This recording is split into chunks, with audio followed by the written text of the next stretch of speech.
2018 Lincoln Navigator car review. What hasn't changed regarding the 2018 Lincoln Navigator is, it's still gigantic. Lincoln lists the shortest and lightest version on this body-on-frame beast at 210.0 inches long, then one offensive tackle shy of 3 tons hefty. The long-wheelbase Navigator L with all-wheel drive comes in at 221.9 inches and above 6,000 pounds. Ford builds some Super Duty pickups and commercial trucks which might be heavier, and during World War II it knocked out 4-engine B-24 bombers to defeat fascism. This isn't the greatest Ford product ever, but it sure isn't small. And, like Ford's F-Series light and heavy-duty pickups as well as the B-24, this new Navigator carries a body made mostly of aluminum. The switch from steel body construction saves about 200 pounds within the 2017 version, according to Model, Lincoln says. And that's despite fractional development in most dimensions over its predecessor, that has been introduced in 2007. Still, 3 tons isn't lithe. And Lincoln has been doing nothing to minimize the thorough, 7 or 8-seat Navigator's epic scale. The grille remains massive, although it's now squarish using the recessed mesh of Lincoln logo-shaped holes backed by active shutters for aerodynamic efficiency. The rest of the person's body is still created to project an imposing presence wherever it's. It looks good in a very sleek and brutalist kind of way. Nonetheless, it may be impossible to produce a box this big look truly elegant. And an imposing presence is probably what Gator buyers want anyhow. Some elements present a contemporary appearance than before. The Navigator's sides are defined by a slick crease running slightly below the belt line that ties everything together, and black B and C pillars have the greenhouse look more unified. The whole thing appears less clunky and slab-sided compared to one we've grown used to seeing above the past decade. Still a big truck. Lincoln hasn't allowed this vehicle to devolve into a crossover regardless of the sort. There's the full steel ladder frame under everything aluminum, along with the suspension technique is more truck in concept than wimpy car. This will not be quite the easy job of slapping an SUV body atop a pickup truck chassis, though, since the Navigator, and its blue-collar sibling, the Ford Expedition, adopted independent rear suspension back 2003. The nose rides on massive control arms quite just like an F-150's, even so the rear employs a multi-link setup that offers better controlled ride motions and packaging advantages over its arch-rival, the Cadillac Escalade. That's right, almost 2 decades into the 21st century, and also the Escalade retains a solid log between its 2 rear wheels. Back in 2015, Lincoln replaced the Navigator's V8 engine with Ford's first-generation twin-turbocharged 3.5-liter V6. Lincoln doesn't utilize the Ford brand's EcoBoost label, however it's a version of the engine which is used in Ford trucks, such as the F-150 as well as the Expedition. In the Navigator, Lincoln has rated the modern V6 at 450 horsepower at 5,500 revolutions per minute and 510 lb-ft of torque at 3,000 revolutions per minute, a similar output a few .5 generates from the mighty F-150 Raptor. That's 70 horsepower and 50 lb-ft greater than was created by the similar engine inside 2017 Navigator, with both peaks coming 250 revolutions per minute over before. In normal use, however, the V6 won't operate near 5,500 revolutions per minute. The sole transmission offered may be the 10-speed automatic co-developed with General Motors and in addition used in other Ford trucks along with cars, for example the Chevrolet Camaro ZL1 plus the 2018 Ford Mustang. The point of a transmission, because there are many gears, is usually to keep the engine running as slowly as you can at all times. Minimizing revs reduces fuel consumption. 3-ton trucks don't have much else doing work in their favor, economy-wise. As it truly is, the revolutionary Navigator merits an EPA city fuel economy of 16 miles per gallon, that's with either a wheelbase and either 2- or 4-wheel drive. The EPA estimates 23 miles per gallon on the streets for the conventional 122.5-inch wheelbase rear driver, dropping to 21 with all-wheel drive. The rear and all-wheel drive L models that has a 131.6-inch wheelbase are highway rated at 22 and 21 miles per gallon. Our experiences with Ford EcoBoost engines temper our faith that this EPA numbers is usually matched by ordinary drivers. Any trace of aggression in throttle application sucks fuel. The 2018 Navigator comes in 4 trim levels, starting from the short wheelbase, rear-wheel drive $73,250 Premier, which rides on 20-inch wheels, throughout the Select and Reserve models on 22s. Approximately the Black Label, that also gets 22s. An all-wheel drive, long wheelbase Black Label L starts at $98,100.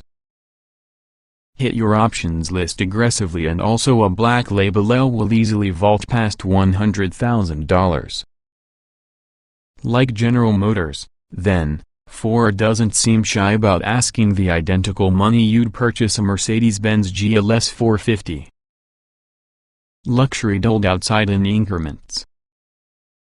The Navigator's interior decor is paying homage to a Hilton Garden Inn with the Premier level, gets type of Marriott-like because you rise into Select and Reserve trims, then goes all Ritz-Carlton at Black Label.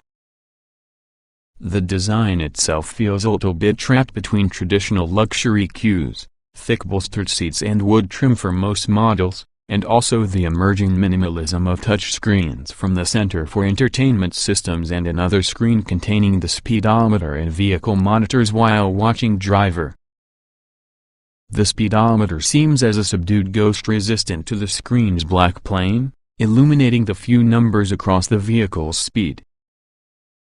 Then again, there might be other ways to configure the instrumentation we didn't have enough to explore during our initial drive.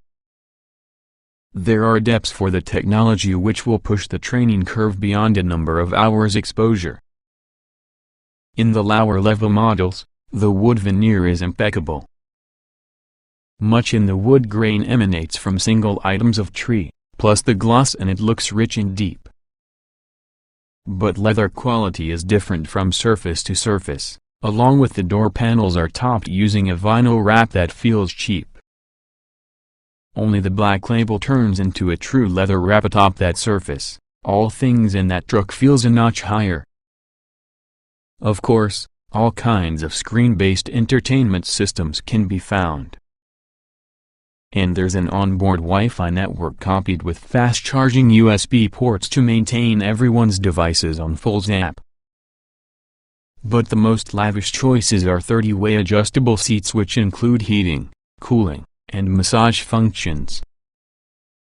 The first 2018 Black Label that somebody totals within a crash, we're swiping leading seats from it and putting them before the 70-inch big screen TV down inside our basement. 7 or 8 people can fully stretch comfortably inside a Navigator regardless of what the wheelbase. But, whether furnished with a standard bench or perhaps the optional captain's chairs inside second row, the extended L models offer both better access to your third row and enough room behind it to really carry 8 people's price of stuff, too. Beyond that, the second and third row seats fold with the touch of rear-mounted switches to make a flat load space. "I could sleep back there," one journalist said enthusiastically on the launch event. We can be going from a limb here, but we, that is amazing people who are able, new Navigators don't should sleep in the individual. An object in motion. press a symptom button plus the twin-turbo V6 settles into a virtually silent idle. Blip the throttle and there's a satisfying rasp from your exhaust, but it really subdued and unobtrusive. Gear selection is accomplished, which has a series of large buttons under the center LCD screen. Those buttons are integrated into the dash within a way that make them simple to overlook to start with, but acclimation comes quickly. What is pretty obvious is which the V6 is nearly as responsive here as it is within the F-150 Raptor. The Navigator could be massive, but it really moves like Dick Butkus in the heyday. The last jumbo Lincoln SUV that CD tested would have been a 2016 Navigator L4x4 built with a 380 horsepower version with the twin-turbo V6 along with a 6-speed automatic transmission. It hit 60 miles per hour in 6.5 seconds and ran the quarter mile in 14.9 seconds at 92 miles per hour. That's steaming for the truck that weighed in at 6,361 pounds. The 2018 version is lighter, has more power plus more gears, and will be a little quicker. We'll need to wait until we are to test anyone to see if it could break in the high fives from the 60 miles per hour dash, as can an Escalade or even a Mercedes GLS 450. We think it would do better than that, actually. Every vehicle on this rarefied category carries enough technology to regulate the Department of Veterans Affairs and has now climate controls heightened than those with the Dallas Cowboys AT&T Stadium. What the Navigator has working most to its advantage is the place while it drives. The steering is precise or even particularly communicative, the suspension is aided by a fantastic roll stability system, plus the adaptive dampers entirely on higher trim versions work great. The big 285/45R22 tires stay planted, twatch to pavement, even though the truck is diving into corners such as a 3-ton Mustang GT. With running boards simply modest ground clearance, the Navigator will not be built for extreme off-road duty. However, if it comes to pulling a horse trailer beyond a muddy paddock, it will deliver the results. While the rest with the Lincoln line was being renamed with some other letters, the Navigator remained a Navigator. Now there's a Continental, too. Those model names are most likely stronger lures for buyers than will be the Lincoln mark itself after all this, just like Escalade carries more importance than Cadillac. It's fair to believe that this big, ridiculously comfortable truck has become the profitable things how the Ford Motor Company builds. It was overdue for replacement. And the automaker didn't screw it up.